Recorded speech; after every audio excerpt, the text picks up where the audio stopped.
Hi friends, இன்றைக்கி நம்ம சேனலில் இஃப்தார் அண்ட் சம்மருக்கு ஏற்ற மாதிரி இளநீர், திராட்சை, நுங்கு இது மூணையும் வச்சு 3 டிஃப்ரெண்ட்டான சர்பத் செய்ய போகிறோம். வாங்க எப்படி செய்கிறதுன்னு பார்க்கலாம்.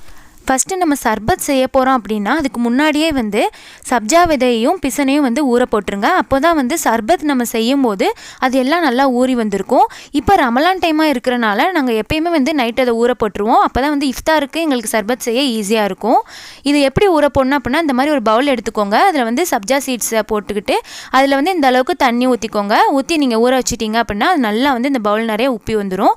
அதே மாதிரி தான் இதான் பிசன். இது நிறைய சூப்பர் மார்க்கெட்லலாம் கிடைக்கும். நிறைய நீங்கள் போட தேவையில்லை. இந்த அளவு கொஞ்சமாக எடுத்துட்டு இந்த அளவுக்கு நீங்கள் தண்ணி ஊற்றிட்டு நீங்கள் ஊற வச்சாலே போதும். இதுவே ஒரு பவுல் ஃபுல்லாக நல்லா ஊறி வந்துடும். ஆனால் இந்த பிசன் நீங்கள் ஒரு நாளைக்கு முன்னாடியே ஊற போட்டால் தான் நல்லா ஊறி வரும்.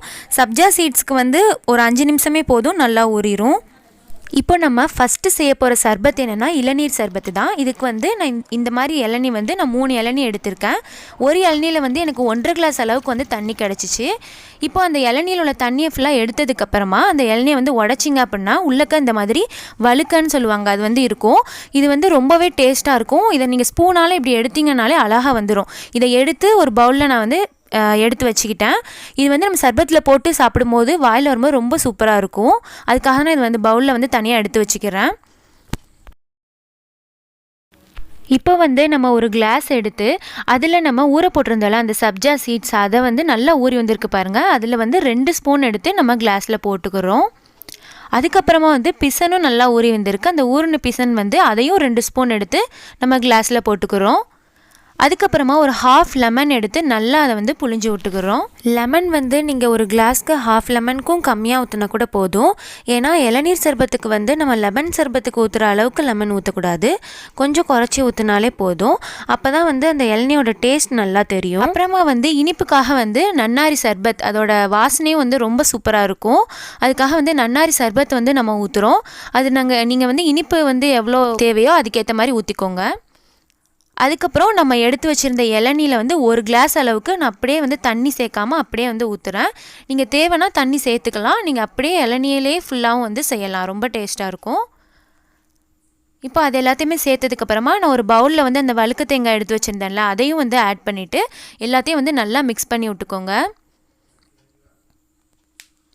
இந்த இளநீ சர்பத் ரொம்பவே ஹெல்தி. ஏன்னா இந்த சப்ஜா சீட், பிசன் இது எல்லாமே ரொம்பவே குளிர்ச்சி. இளநியுமே குளிர்ச்சி. அதனால ரொம்பவே நல்லது இது உடம்புக்கு. அவ்வளோதான், ரொம்ப சூப்பரான இளநீ சர்பத் ரெடி ஆயிடுச்சு. நான் வீடியோக்காக உங்களுக்கு 1 கிளாஸில் தான் செஞ்சு காமிச்சிருக்கேன். ஆனால் இது பாருங்கள், இது இன்றைக்கி இஃப்தாருக்காக எங்கள் ஃபேமிலி எல்லாருக்காகவும் நாங்கள் இளநீ சர்பத் இவ்வளோ செஞ்சுருக்குறோம். அடுத்ததாக நம்ம பண்ண போகிற சர்பத் என்னென்னா நுங்கு சர்பத்து தான். இது நான் 2 விதமாக பண்ணியிருக்கேன். ஃபஸ்ட்டு நம்ம வெனிலா ஃப்ளேவரில் எப்படி பண்ணுறதுன்னு பார்க்கலாம். இதுக்காக நான் கொஞ்சம் நொங்கு எடுத்திருக்கேன். பாருங்கள் எவ்வளோ சாஃப்டாக இருக்குன்னு. இதை கையாலே பிணைஞ்சு விட்டுக்கலாம், மிக்சிலே அடிச்சுக்கலாம். நான் மிக்சியில் அதை போட்டு கொஞ்சமாக ரிவர்ஸ் பண்ணி எடுத்துக்கிறேன். ரொம்ப ஜூஸ் மாதிரியும் அரைச்சிடக்கூடாது. இப்போ நான் காட்டுற மாதிரி பதத்தில் அரைச்சாலே போதும். இப்போது ஒரு கிளாஸில் நம்ம அரைச்சி எடுத்து வச்சுருந்தோம்ல அந்த நொங்கு நம்ம 2 ஸ்பூன் அளவுக்கு சேர்த்துக்கலாம்.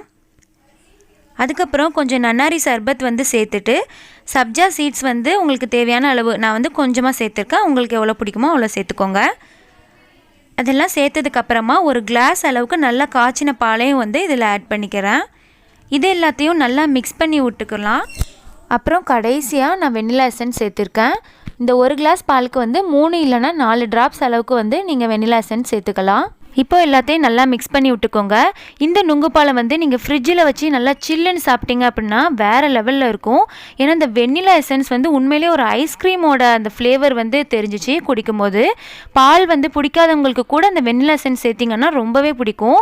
நல்லா ஐஸ்கிரீம் சாப்பிட்ற மாதிரி இருந்துச்சு. கண்டிப்பாக எல்லாருமே ட்ரை பண்ணி பாருங்கள். அடுத்ததாக நம்ம நுங்கு பாலில் கஸ்டர்ட் சேர்த்து பண்ண போகிறோம். இதுக்காக நான் 3/4 லிட்டர் பால் எடுத்திருக்கேன். அதை நல்லா அடுப்பில் காய்ச்சிக்கோங்க. அதுக்கப்புறம் இந்த 3/4 லிட்டர் பாலுக்கு உங்களுக்கு எவ்வளோ சுகர் தேவையோ அந்த அளவுக்கு சுகரையும் போட்டு நல்லா காய்ச்சி எடுத்துக்கோங்க. இதுக்கு நம்ம நன்னாரி சர்பத் ஊற்ற போகிறதில்ல, அதனால தான் நம்ம சுகர் சேர்க்குறோம். அடுத்து நம்ம இந்த 3/4 லிட்டர் பாலுக்கு 4.5 ஸ்பூன் அளவுக்கு கஸ்டர்ட் பவுடர் எடுத்திருக்கேன். அதில் கொஞ்சமாக தண்ணி சேர்த்துட்டு நல்லா கட்டி இல்லாமல் கரைச்சி எடுத்துக்கோங்க. இந்த custard powder homemade custard powder தான். இது ஈஸியாக 3 மினிட்ஸ்லேயே வீட்டில் செஞ்சிடலாம். இந்த வீடியோ நாங்கள் போட்டிருக்கோம். உங்களுக்கு வீடியோ வேணும்னா நான் கீழே டிஸ்கிரிப்ஷன் பாக்ஸில் கொடுக்குறேன், போய் செக் பண்ணிக்கோங்க. இப்போ நம்ம கரைச்சி எடுத்து வச்சுருந்ததை அந்த பாலில் சேர்த்துட்டு நல்லா கைவிடாமல் கிளறிட்டே இருங்க. ஏன்னா கஸ்டர்ட் பவுடர் சேர்த்தோம் அப்படின்னா சீக்கிரமாக கெட்டியாக ஆரம்பிச்சிடும். அதனால் கைவிடாமல் நல்லா எல்லாத்தையும் மிக்ஸ் பண்ணி விட்டுருங்க. இப்போது ஒரு கிளாஸில் அரைச்ச நுங்கு வந்து 2 ஸ்பூன் ஆட் பண்ணிவிட்டு அதுக்கப்புறம் அந்த கஸ்டர்ட் கலந்த பாலையும் வந்து இதில் சேர்த்துட்டு எல்லாத்தையும் நல்லா மிக்ஸ் பண்ணி விட்டுறேன். அவ்வளோதான், சூப்பரான கஸ்டர்ட் நுங்கு பால் வந்து ரெடி ஆயிடுச்சு. இது ரொம்ப ஃபாஸ்ட்டாகவும் செஞ்சிடலாம், டேஸ்ட்டாகவும் இருக்கும். கண்டிப்பாக எல்லோரும் ட்ரை பண்ணி பாருங்கள். அடுத்து நம்ம பார்க்க போகிற சர்பத் என்னென்னா திராட்சை சர்பத்.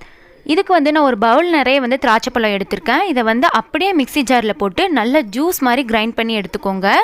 இப்போது இந்த ஜூஸில் வந்து கொட்டை தோல் எல்லாம் இருக்கும், அதனால நல்லா அதை ஃபில்டர் பண்ணி எடுத்திங்கன்னா அந்த வடியிலே எல்லாமே ஃபில்டர் ஆகி உங்களுக்கு ஜூஸ் மட்டும் தனியாக கிடச்சிரும். இப்போது எனக்கு இந்த பவுல் நிறைய உள்ள திராட்சைக்கு வந்து ஒரு கிளாஸ் அளவுக்கு, இந்த கிளாஸ் அளவுக்கு வந்து எனக்கு ஜூஸ் கிடச்சிச்சு. இந்த ஜூஸை வந்து ஒரு பாத்திரத்தில் ஊற்றிட்டு அதில் வந்து 4 கிளாஸ் அளவுக்கு நான் தண்ணி ஊற்றிருக்கேன். இந்த ஒரு கிளாஸ்க்கு வந்து நான் 4 கிளாஸ் அளவு தண்ணி ஊற்றிருக்கேன். நீங்கள் 3 கிளாஸ் கூட ஊற்றிக்கலாம். திராட்சை பழம் உங்களுக்கு அதிகமாக தேவைப்படாது, இந்த அளவு திராட்சை பழமே உங்களுக்கு போதும். இதுவே பாருங்கள் மொத்தம் 5 கிளாஸ் வந்துருச்சு. இப்போது இதில் வந்து நான் 1.5 லெமன் ஜூஸ் வந்து நான் சேர்த்துருக்கேன்.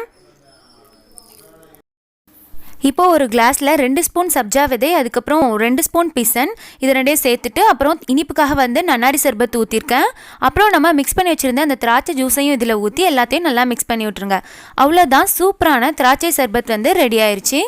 கண்டிப்பாக எல்லாருமே இதை ட்ரை பண்ணி பாருங்கள். ஓகே ஃப்ரெண்ட்ஸ், இப்போ மொத்தம் நம்ம 4 வகையான டிஃப்ரெண்ட்டான சர்பத் செஞ்சுருக்கோம். இந்த சம்மர் அண்ட் இஃப்தாருக்கு இதை நீங்களும் செஞ்சு அசத்துங்க.